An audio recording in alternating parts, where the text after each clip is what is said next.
अस्सलाम वालेकुम। आज इस वीडियो में मैं आपको दरख्वास्त लिखना सिखाऊंगी जो कि बोर्ड एग्ज़ाम के लिए हर स्टूडेंट के लिए बहुत ज़रूरी होता है और स्पेशली 9th और फर्स्ट ईयर के लिए बहुत ज़्यादा ज़रूरी होता है क्योंकि वहाँ पे चॉइसेस नहीं होते। हाँ, वहाँ पे चॉइसेस नहीं होते और उन्हें हर हाल में लिखना होता है। यहाँ पे मैंने पूरा लिखा हुआ है जिसको मैं आपको डिटेल से आज बताऊंगी, सिखाऊंगी कि इसको कैसे लिखते हैं, इसकी पेपर की प्रेजेंटेशन क्या है, नंबरिंग कैसे लिखते हैं, मार्क्स स्टूडेंट की कहाँ से करते हैं और वो हेडिंग्स जो मैं ब्लैक से लिखनी होती हैं वो कौन सी हैं और ब्लू से लिखनी होती हैं वो कौन सी हैं। आज मैं आपको वो सारी चीज़ें डिटेल से बताऊंगी। तो फर्स्ट आपके पास वही कट पेन्स होनी चाहिए। बोर्ड एग्ज़ाम में आपको पता होना चाहिए कि आपके पास कौन कौन सी कट पेन्स होनी चाहिए। और पेन मैं आज ये यूज़ करने वाली हूँ पॉइंटर, डॉलर पॉइंटर, क्योंकि इसकी इंक जो है ना पुरानी नहीं होती। अगर आप इंक पेन से लिखते हो और वहाँ पे एग्ज़ामिनर्स को जो ना चेकर्स को, पेपर चेकर्स को जो है ना वो जो पेपर्स मिलते हैं बहुत देर तक मिलते हैं, तो वो बिल्कुल खुश्क हो जाते हैं और बिल्कुल पता नहीं इस तरह दिखते हैं कि कुछ नॉर्मल सा हल्का हल्का लिखा हुआ है, तो इसलिए इसकी कलर नहीं जाती। तो इसलिए आज मैं इसको यूज़ करने वाली हूँ और आपको दिखाने वाली हूँ कि इससे आपकी राइटिंग कैसे बन सकती है। तो चलो स्टार्ट करते हैं। सबसे पहले हमारे पास आता है सवाल नंबर। सवाल नंबर के लिए क्या ज़रूरी है, आप इतना ये हेडिंग ज़रूरी नहीं है कि आप इस हेडिंग को ब्लू से लिखें, हाँ इसको ब्लैक से लिखें। ज़रूरी है, बहुत ज़्यादा ज़रूरी। अगर आपने ये हेडिंग नहीं दी तो एग्ज़ामिनर को तो चेकर को तो पता नहीं लगेगा ना कि आपने क्या लिखा है और कौन सा सवाल है। लेकिन एक और चीज़ यहाँ पे आता है कि नंबर, अक्सर हमारे पास नंबर्स क्या होते हैं 7 जो रोमन में लिखा हुआ होता है, हम पता नहीं किस चीज़ में लिखते हैं। तो जिस चीज़ में लिखा हुआ है ना रोमन में लिखा है तो इंग्लिश में आप नहीं लिखेंगे। जिस तरह से आपके क्वेश्चन पेपर में लिखा हुआ है वही आप लिखेंगे। इस तरह से ये हेडिंग अगर आपके बोर्ड में ब्लू अलाउ है तो या ब्लैक अलाउ है तो आप ब्लैक से देंगे। अगर ब्लैक अलाउ नहीं है तो ब्लू से दे दें, कोई मसला नहीं है। लेकिन इस तरह से जो ना इतना प्यारा काम नहीं लगेगा। अगर ब्लैक अलाउ है तो वो एडिंग आप ब्लैक से देंगे, सही है। अब मैं लिखूँगी दरख्वास्त नवेसी। कुछ लोग यहाँ पे दरख्वास्त नवेसी की जगह पता है क्या लिखते हैं, दरख्वास्त बराए क्या। वो आपने उन्वान पे लिखनी होती है जो नीचे आता है, तो वो आपने यहाँ नहीं लिखनी होती। यहाँ पे आपने लिखनी होती है दरख्वास्त नवेसी। और इनके जो नीचे हम मार्जिन लाइन से भी नहीं लगाएंगे। अगर बाद में टाइम मिलता है, जो पेपर में आपको टाइम मिलता है वहाँ पे आप लिखेंगे, अभी इस तरह से नहीं लिखेंगे। तो मैं यहाँ पे लिखूँगी बखिदमत, एक लाइन आपने स्किप करनी है, सही है, क्योंकि उस तरह से फिर काम ख़राब लगेगा। बखिदमत जनाब, ये सारा काम आपने 604 से करना है। मेरे पास ये 804 है तो मैं 804 से यह सारा काम कर रही हूँ। 804 या 604 सेम है, थोड़ी सी इसकी निब बड़ी है, तो आप इससे भी कर सकते हैं और 604 से भी कर सकते हैं, जो आपकी मर्ज़ी। और ये एडिंग बहुत ज़रूरी होती है। इन एडिंग्स के क्या क्या कितने नंबर्स होते हैं वो मैं आपको अभी बताऊंगी। और ये इतनी बड़ी है हेडिंग है कि ये एक लाइन में नहीं आएगी। तो अगर एक लाइन में नहीं आ रही तो आप क्या करेंगे, इधर से जो बचा हुआ है, जो चीज़ बची हुई है ना, इधर से लिखेंगे। अब स्कूल की जगह हम लिखेंगे अलिफ बे और क्या लिखेंगे जीम, क्योंकि हमें स्कूल का नाम मेंशन नहीं करना होता है किसी हाल पर भी, तो हम ये लिखेंगे। इस हेडिंग के बाद हम क्या करेंगे, इस हेडिंग के बाद हम लिखेंगे उन्वान, जो कि अक्सर लोग क्या करते हैं इसको पहले लिख देते हैं, दरख्वास्त नवेसी की जगह लिखते हैं दरख्वास्त बराए क्या बराए फ़ीस मुआफ़ी बराए पता नहीं बीमारी क्या क्या लिखते हैं। तो वो चीज़ आपने यहाँ पे मेंशन नहीं करनी होती, यहाँ पे दरख्वास्त नवेसी ही लिखनी होती है, दरख्वास्त नवेसी वहाँ लिखना होता है। तो यहाँ मैं एक लाइन स्किप कर रही हूँ, इस लाइन से स्टार्ट कर रही हूँ। यहाँ पे मैं ब्लैक पॉइंटर यूज़ कर रही हूँ, सॉरी पॉइंटर नहीं मार्कर यूज़ कर रही हूँ 604, और ब्लैक यूज़ कर रही हूँ क्योंकि ये इतना ज़रूरी नहीं है कि हम इसको ब्लू से लिखें। जो ज़रूरी पॉइंट्स होते हैं हमारे पास वही हम ब्लू से ही लिखते हैं।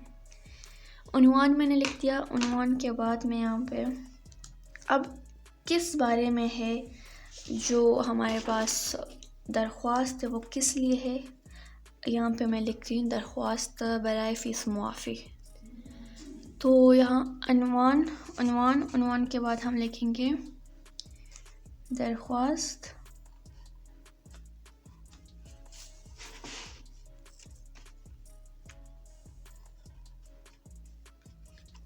बराए फ़ीस मुआफ़ी, ये हम पेन से लिखेंगे बराए फ़ीस मुआफ़ी, यानी आप फ़ीस माफ़ करवाना चाहते हैं तो इस तरह से हम लिखेंगे।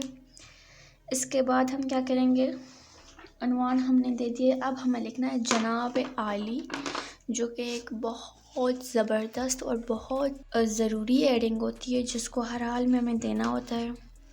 उस एडिंग को स्किप नहीं करना होता, तो हम वो 605 से देंगे, वो एडिंग लिखेंगे। और वो किस तरह से लिखेंगे, एक लाइन स्किप करके इस लाइन से शुरू करेंगे। और ये कितने नंबर की होती है ये जनाब आली, ये मैं आपको बाद में बताऊंगी, सब चीज़ों के नंबर मैं आपको बाद में बताऊंगी। इस तरह से ये एडिंग को लिखना है जनाब आली। इसके बाद आपने क्या करना है, एक लाइन स्किप करनी है और वो सारी डिटेल्स में आपको लिखना है कि सारी चीज़ें आपको लिखनी हैं जो कि आप फ़ीस मुआफ़ी के बारे में कहना चाहते हैं। इस लाइन से हम स्टार्ट करेंगे, हाँ इसी से स्टार्ट करेंगे और इस तरह से लिखते जाएंगे। और इसके भी नंबर्स होते हैं, अगर कोई चाहता है कि वो क्या कहते हैं इंक पेन यूज़ करे तो वो इंक पेन यूज़ कर सकता है। मुझे भी इंक पेन बहुत पसंद है, लेकिन मैं अभी इसलिए इंक पेन यूज़ नहीं कर रही हूँ क्योंकि अभी मुझे लग रहा है कि पेन की जो इंक है ना, सॉरी मैंने गलत कर दिया, दाखिला नहीं होगा यहाँ पे, मैंने अच्छा जो इंक पेन है ना उसका इंक जो है ना सूखा सूखा लगता है और आपके नंबर उससे कट सकते हैं उस टाइम, क्योंकि पेपर्स जो है ना बहुत देर में चेक होंगे, इतनी जल्दी चेक नहीं होंगे। तो इस वजह से मुझे लगता है कि ये कट पेन जो है ये आपके लिए सही रहेगा। और मैंने ख़ुद अपनी बोर्ड एग्ज़ाम में बोर्ड पेपर्स में इंक पेन यूज़ की है, अल्हम्दुलिल्लाह मेरे बहुत अच्छे मार्क्स आए थे। अच्छा, यहाँ पे मुझे कोई चीज़ जो है ना वो ज़ाहिर करनी है, कोई चीज़ यहाँ पे ऐसी चीज़ है जो कि मुझे रिप्रेजेंट करना है, उसको मतलब कि चेकर देखते ही समझ जाए और बगैर पढ़े ही अगर आपने कुछ हाईलाइट करना होता है सिंपली हम कट पेन से करेंगे, सही है। इसके बाद मैं क्या बोल रही थी, अच्छा मैंने इंक पेन यूज़ किया था मैं कह रही थी, तो अब पता नहीं मैं क्या इंक पेन यूज़ करूँगी या फिर पॉइंटर, लेकिन आपके लिए यही बात है कि अगर आप पॉइंटर यूज़ करेंगे तो ये बहुत अच्छी बात है। अगर किसी की जो राइटिंग है वो पॉइंटर से अच्छी नहीं है तो वो इंक पेन बेशक यूज़ करें और इसमें कोई मसला नहीं है।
अब यहाँ पे हैंड हो गई है, जो मैंने लिखना था ये मैंने लिख दिया है इस तरह से।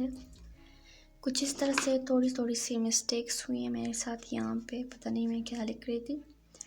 और यहाँ पे भी एक मिस्टेक हुआ है तो आप उसको इग्नोर करें। और अब हमारे पास क्या है, अब हम नीचे वाला सारा काम कट पेन से करने वाले हैं, और वो भी ब्लैक कट पेन से। सॉरी, ये मैंने ब्लू कट पेन ले लिया। अब हमें डेट लिखना है, जो तारीख होती है वो। तारीख में किस तरह लिखती हूँ, एक लाइन स्किप करके इस तरह।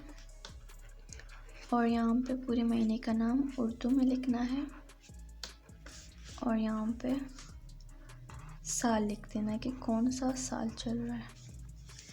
मैंने 2021 कर दिया। और यहाँ पे लिखेंगे अल आरिज़, इसी कट पेन से, ब्लैक से। अगर आप चाहते हैं तो ब्लू से लिख सकते हैं, लेकिन ब्लैक से आई थिंक बेटर रहेगा, अगर आपके बोर्ड में ब्लैक अलाउ है।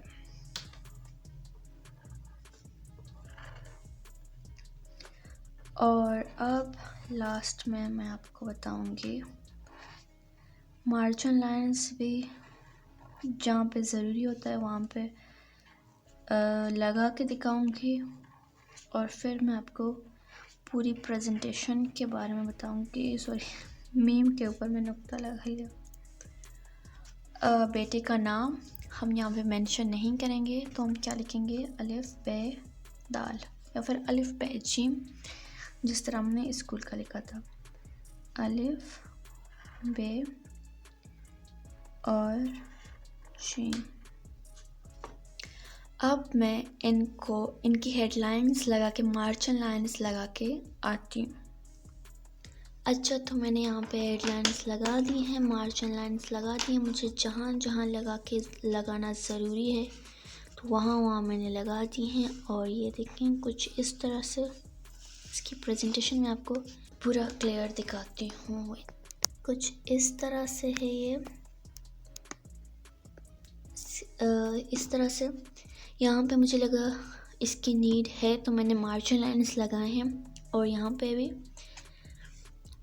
और इधर भी लगाएं अगर आप लगाना चाहते हैं, मैंने नहीं लगाया। और इस तरह से, कुछ इस तरह से इसकी प्रेजेंटेशन है, कुछ इस तरह से। और स्कूल का जगह हम मेंशन नहीं करेंगे, और अपना नाम भी मेंशन नहीं करेंगे। उसकी जगह अलिफ बे दाल और अलिफ बे जीम आप कुछ भी लिख सकते हैं। तो ये है हमारी दरख्वास्त की प्रेजेंटेशन। उम्मीद है आपको बहुत ज़्यादा पसंद आया होगा। इसकी प्रेजेंटेशन हमने अच्छे से की है। अब मैं आपको इसके बारे में बताती हूँ कि ये कब, इसके कितने मार्क्स होते हैं, क्या क्या मैं आपको डिटेल से बताऊँगी।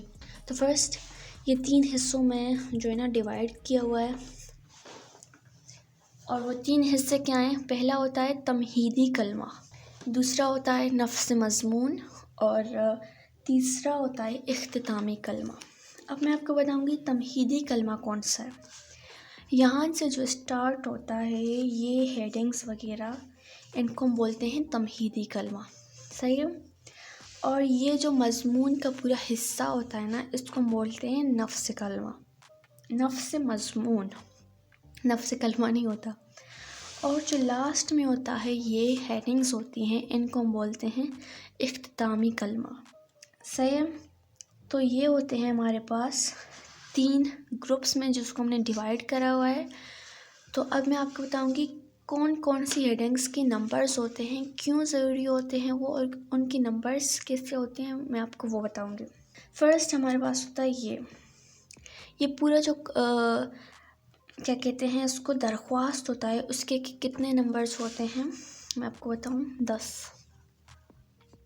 10 नंबर्स में से इनके 10 नंबर्स होते हैं इस पूरे के पूरे दरख्वास्त के। कहाँ कहाँ होते हैं अब मैं आपको बताती हूँ। 1 नंबर होता है इस हेडिंग का, इस पूरे हेडिंग का होता है 1 नंबर, सही है। 1 नंबर होता है इस हेडिंग का, यहाँ पे हो गए 2 नंबर। 1 नंबर होता है इस हेडिंग का, यहाँ पे हो गए 3 नंबर। और 5 नंबर होते हैं इस पूरे, यहाँ मैंने पूरे पैराग्राफ जो बनाया हुआ है इसके होते हैं 5 नंबर। ये हो गए कितने नंबर? 5, 1 2 3 कितने हो गए? 5 6 7 8, 8 हो गए। तो अब बचे हैं हमारे पास 2 नंबर। वो कहाँ के हो गए? एक होता है इधर का नंबर, इस एडिंग का नंबर 1 होता है और इस एडिंग का नंबर भी 1 होता है। इस तरह से 10 नंबर मुकम्मल हो गए हैं। मतलब 10 नंबर की ये जो होती है दरख्वास्त 10 नंबर की होती है। जो नंबर मैंने बताई है ना कि एक एक नंबर का होता है, 5 नंबर का होता है, मतलब वो एक भी नंबर आपके बोर्ड एग्ज़ाम में ना बहुत ज़रूरी होती है। तो कोशिश करें इन एडिंग्स में से किसी भी एडिंग को स्किप ना करें। और स्पेशली यहाँ जो सवाल में लिखा हुआ होता है, कुछ लोग क्या करते हैं, यहाँ पे 6 लिखा हुआ है, लोग यहाँ पे 7 इस तरह लिखा हुआ होता है, वो किस तरह लिखते हैं? इस तरह लिखते हैं। इस तरह नहीं लिखा हुआ, क्वेश्चन पेपर में जो चीज़ लिखी हुई है आप उसी चीज़ को फॉलो करें। और ये पेपर की प्रेजेंटेशन, इसको देखें, इसकी प्रैक्टिस करें लाजमी और इससे सीखें। आज के लिए इतना ही। अपना ख्याल रखें। अल्लाह हाफ़िज़।